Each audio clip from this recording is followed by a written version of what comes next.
Oke, stop dulu. Kalian yang pernah nonton semua film Iron Man pasti nggak pernah menemukan adegan ini. Karena ini merupakan adegan yang dihapus dari Iron Man 2. Sayang dihapus, padahal adegan ini sedikitnya bisa menjawab bagaimana prosesnya Tony Stark menciptakan elemen barunya. Coba perhatikan hologramnya. Kalian tahu ini apa? Ini adalah tabel periodik. Ya, tabel periodik seperti yang kalian pernah pelajari di sekolah. Nanti kita bahas apa hubungannya tabel periodik ini dengan elemen barunya Tony Stark. Dan yang menarik lagi, nanti kita akan bahas juga alat macam apa yang digunakan oleh Tony Stark untuk menciptakan elemen barunya ini. Karena ini ada hubungannya dengan akselerator partikel yang ada di Swiss. Eksperimen sains terbesar di dunia yang pada tahun 2012 berhasil menemukan partikel Tuhan. Karena itu guys, tonton video ini sampai habis karena ini bakal menarik dan mungkin kalian akan semakin menyukai pelajaran fisika dan kimia.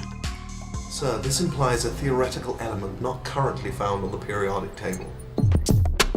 Oke guys, video ini adalah part kedua dari bahasan kita tentang teknologi reaktor yang ada di dadanya Tony Stark. Kemarin kita sudah bahas bahwa ini adalah reaktor fusi mini, yaitu teknologi pembangkit listrik masa depan yang juga sekarang sedang dibangun di Prancis. Bagi yang belum nonton, silakan tonton episode sebelumnya. Nah, sekarang kita lanjutkan bahasan kita. Di Iron Man kedua, diceritakan kalau nyawa Tony Stark terancam oleh teknologinya sendiri. Palladium, bahan yang digunakan untuk menyalakan reaktor di dadanya ini ternyata meracuni tubuhnya. Karena itu, dia harus segera menemukan bahan pengganti palladium. Unfortunately, the device that's keeping you alive is also killing you. Nah, Tony Stark kemudian menemukan petunjuk setelah membongkar barang-barang peninggalan ayahnya. Petunjuknya tersimpan dalam maket ini. Dan setelah menganalisanya, ternyata ini adalah struktur atom untuk elemen baru. I'm discovering, correction, I'm rediscovering a new element.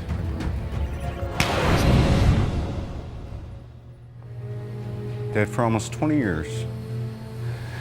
Still taking me to school. Yap, kita harus kembali ke sekolah untuk mengerti apa yang dimaksud Tony Stark dengan elemen baru. Dan ini penting buat kalian yang sedang belajar kimia. Kalian ingat dengan tabel ini? Ini adalah tabel periodik, daftar semua unsur yang ada di dunia. Hidrogen, oksigen, nitrogen, helium, uranium, dan seterusnya. Kalian bisa menyebutnya mereka atom, unsur, atau elemen. Di sekolah mungkin kalian pernah disuruh menghafalnya seperti ini. Hai Lina, kau rebut cinta suci Freddy. Beli mangga, cari sirsak, bawa rambutan. Ya macam-macam lah cara menghafalnya. Tapi yang penting sebenarnya bukan menghafalnya, tapi tahu apa fungsi tabel ini. Fungsi penting dari tabel ini adalah untuk menentukan bahan dari semua teknologi yang ada. Dari baterai HP, rompi anti peluru, senjata nuklir, sampai bajunya Iron Man. Ngomong-ngomong soal bajunya Iron Man, dilihat dari bahannya, sebetulnya penyebutan Iron Man atau manusia besi itu kurang tepat. Iron Man, that's kind of catchy. It's got a nice ring to it. I mean, it's not technically accurate. The suit's a gold titanium alloy. Pertanyaannya, mengapa harus dari emas dan titanium? Emas seperti yang kalian tahu adalah logam anti karat. Kalau dibuat dari besi, ya Iron Man sudah pasti karatan. Sedangkan titanium adalah bahan yang sekuat baja, tapi lebih ringan. Titanium is a super strong yet super light metal. It even floats on water. Dan titanium paling aman untuk tubuh manusia. Karena itu, titanium juga menjadi bahan untuk dokter mengganti tulang yang patah. Maka campuran emas dan titanium ini adalah bahan yang pas untuk Iron Man. Karena kuat, ringan, anti karat, tahan api, dan aman untuk tubuh manusia.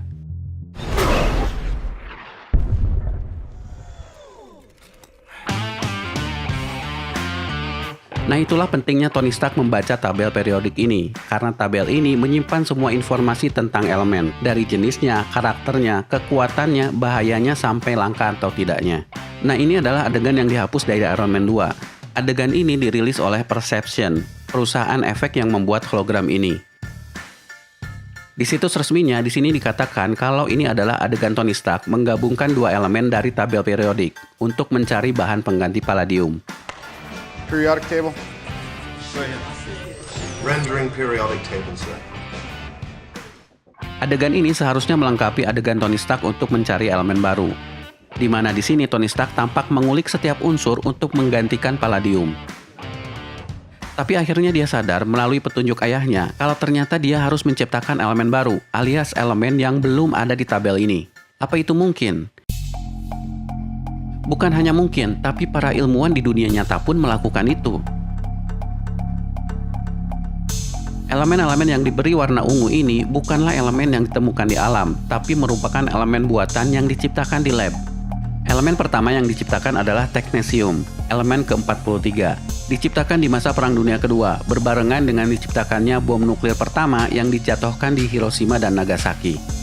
Scientists created the first artificial elements during World War II, and they were actually classified at first, and it was only afterward that they were allowed to announce the discovery of these new elements. Nah, supaya kalian paham bagaimana sebuah elemen diciptakan, coba perhatikan adegan ini. What does that look like to you, Jarvis? Not unlike an atom. In which case the nucleus will be here. Perhatikan bahwa bola dunia yang ditunjuk oleh Tony Stark ini mewakili inti atom. Ingat, pada dasarnya setiap elemen di tabel periodik itu adalah atom. Di dalam atom terdapat inti atom. Dan inti atom itu sendiri terdiri atas dua jenis partikel, yaitu proton dan neutron. Structure the protons and the neutrons using the pavilions. Nah, struktur proton dan neutron inilah yang membedakan elemen yang satu dengan elemen yang lain. Above uranium, nothing exists here naturally. They have more protons in their system than anything that we have naturally occurring. Sir, this implies a theoretical element not currently found on the periodic table. When you're creating a new element, the basic idea is that you have a target of something, and you have a beam of something else, and you shoot the beam at the target. Every so often, one of the beam atoms will knock into one of the target atoms, and the two nuclei will fuse together, and you'll get a heavy element after that fusion occurs. Jadi pada dasarnya menciptakan elemen baru cukup simpel, yaitu dengan menambah jumlah proton. Tapi kalian harus menggunakan alat bernama cyclotron. So we use what's called a particle accelerator, or specifically a cyclotron, which is a large instrument that accelerates ions to a fraction of the speed of light. Ini adalah cyclotron yang ada di sebuah lab di Rusia. Alat inilah yang coba ditiru oleh Tony Stark sehingga harus membobok temboknya.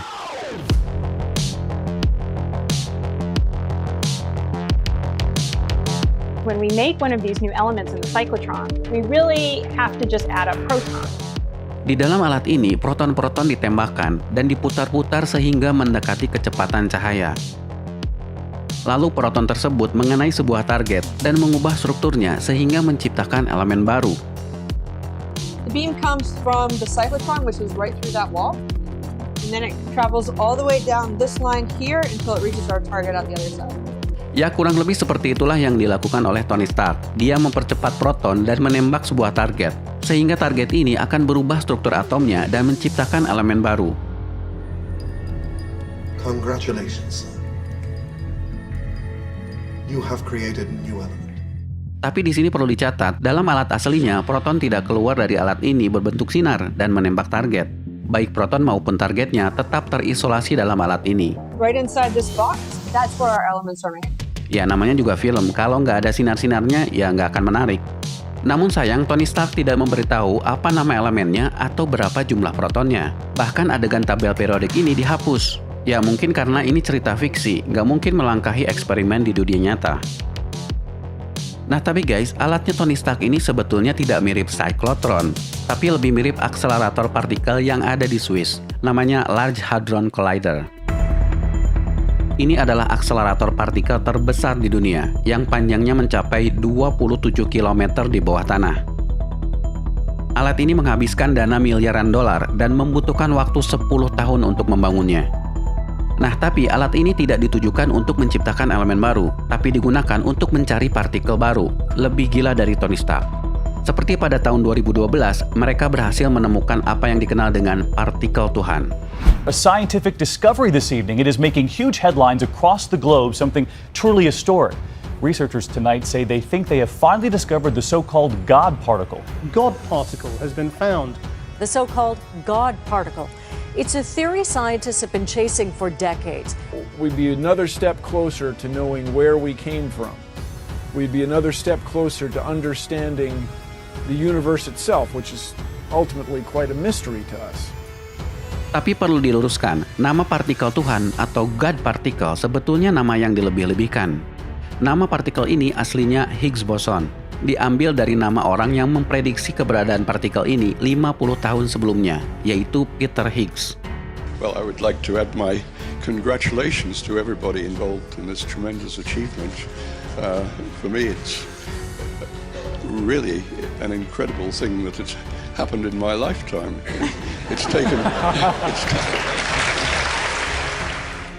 Sebutan God particle diambil dari the goddamn particle, alias partikel sialan. Diambil dari seorang penulis yang menceritakan betapa sulitnya partikel ini ditemukan. Karena istilah goddamn particle ini kurang menjual, maka penerbitnya mengubahnya menjadi God particle.